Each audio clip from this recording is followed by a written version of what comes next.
Y luego de un receso de poco más de 30 minutos, el diputado José Mansur Quiroga fundamentó a nombre de la Comisión de Presupuesto y Cuenta Pública el dictamen por el que se reforman, adicionan y derogan diversas disposiciones de la Ley Federal de Presupuesto y Responsabilidad Hacendaria.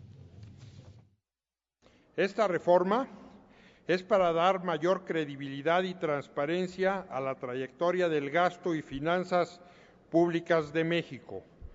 Con el consenso de los diferentes grupos parlamentarios representados en la comisión, se aprobó una reforma que en lo sustancial logra fortalecer la actual regla de balance presupuestario.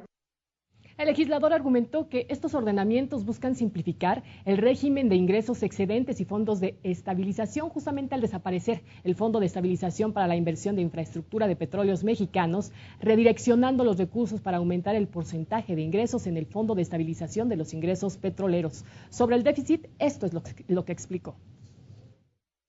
Por otro lado, de 2014 a 2016, los ingresos excedentes del gobierno federal se destinarán a reducir el déficit hasta en una tercera parte, con el objeto de privilegiar el retorno al equilibrio presupuestario lo antes posible. La propuesta consiste en establecer el cálculo del límite del gasto corriente que se ejercerá durante el 2015, el cual no podrá ser mayor al ejercido en 2014, más un incremento de 2.5%. La diputada Zuleima Huidobro de Movimiento Ciudadano aseveró que las reformas en materia hacendaria y fiscal recaudarán más, lo cual no significa que vaya a mejorar la economía del país. Puntualizó que al momento solo se ha ejercido un 47% del presupuesto aprobado para este 2013 y anunció además que su grupo parlamentario votaría en contra. En Movimiento Ciudadano jamás apoyaremos una reforma que busca otorgar más poder al Ejecutivo, deslindarlo de sus responsabilidades y continuar con una ejecución de gasto inercial, opaca, discrecional e ineficiente. Al no haber más oradores, el dictamen se sometió a votación y fue aprobado con 429 votos a favor, una abstención y 44 en contra, por lo que se envió ya al Senado para sus efectos constitucionales.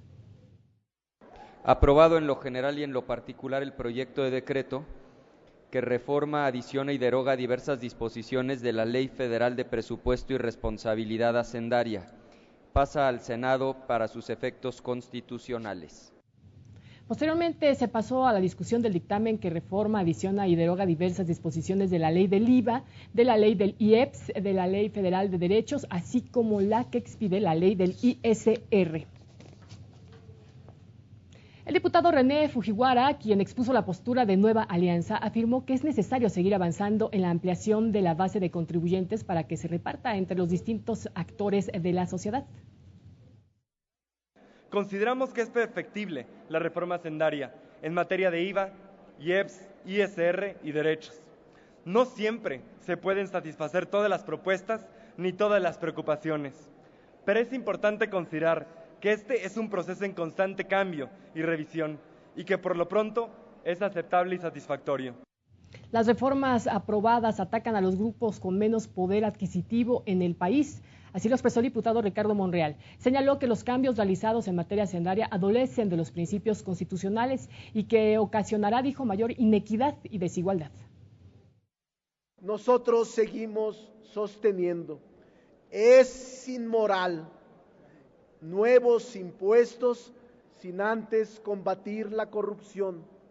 Es inmoral imponer nuevos impuestos sin antes no haber emitido políticas de austeridad en el gasto corriente del gobierno.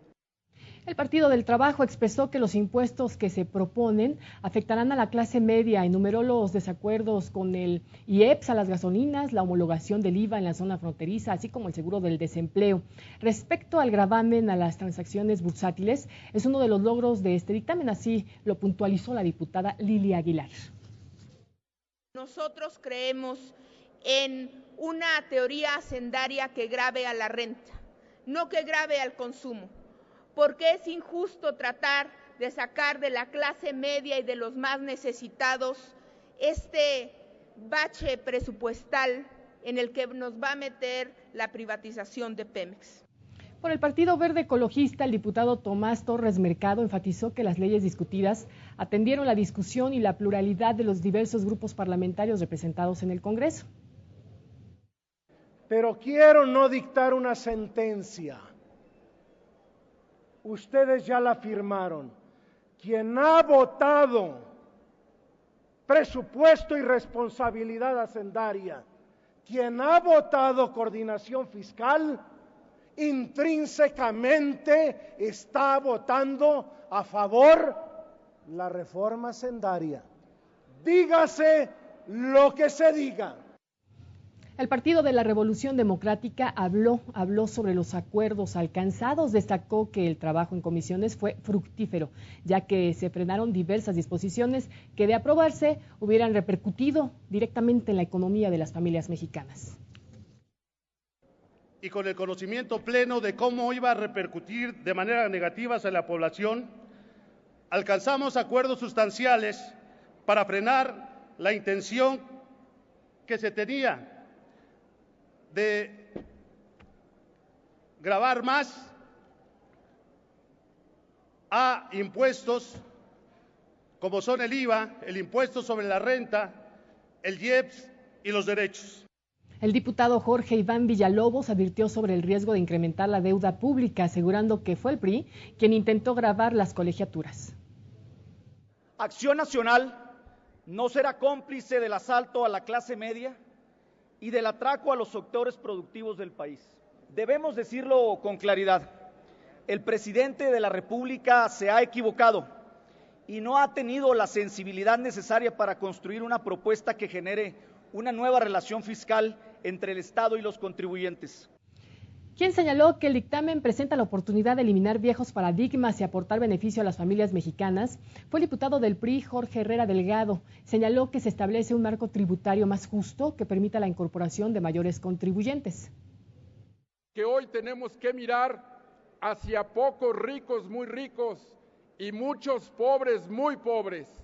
Esa diferencia tenemos que acabar con ella. Y la forma de hacerlo es redistribuyendo la riqueza, es con un sistema fiscal que pueda llevar a los más pobres una respuesta. Luego del posicionamiento de cada grupo parlamentario, se dio paso a la discusión a favor y en contra, donde los legisladores refrendaron sus posturas. Veamos. Hoy se define quién vota más impuestos para un gobierno autoritario, ineficaz y corrupto, y quién está con los ciudadanos. Nosotros, en Movimiento Ciudadano, decidimos definitivamente estar del lado del pueblo. Este dictamen recoge tesis de la izquierda de luchas de hace más de 30 años. No IVA a alimentos y medicinas como quería el espurio Calderón, no. Hasta hoy no hay IVA a alimentos y medicinas. Que paguen más impuestos quienes ganan más. El PAN votará en contra de esta mal llamada reforma hacendaria y social, que por cierto no es lo uno ni lo otro, ni hacendaria ni social. Lo que sí es una burda intentona de engaño a los ciudadanos de este país. Ustedes han buscado patentar a nivel nacional que por ustedes se logró el no a IVAs en colegiaturas y operaciones inmobiliarias. ¡Falso! ¡Falso! Al PAN le importa los ricos de México. Al PAN no le importa la clase media. Lo que nos tiene aquí son nuestros votantes, ni nuestros patrocinadores, ni nuestras banderas electorales absurdas, ni tampoco, señores diputados, los pleitos ni los gritos de machitos, ni tampoco podemos ser tan irresponsables como para no señalar que esta reforma tiene avances que el PT ha señalado, como el impuesto al ISR en las transacciones bursátiles. El grupo parlamentario del PRI trabajó intensamente en todos los estados en todos los distritos, con todos los grupos de la sociedad, para conocer sus preocupaciones, para escuchar sus sugerencias, para atender sus recomendaciones. Por eso estamos preparados para argumentar a favor de reformas que contribuyan a transformar a México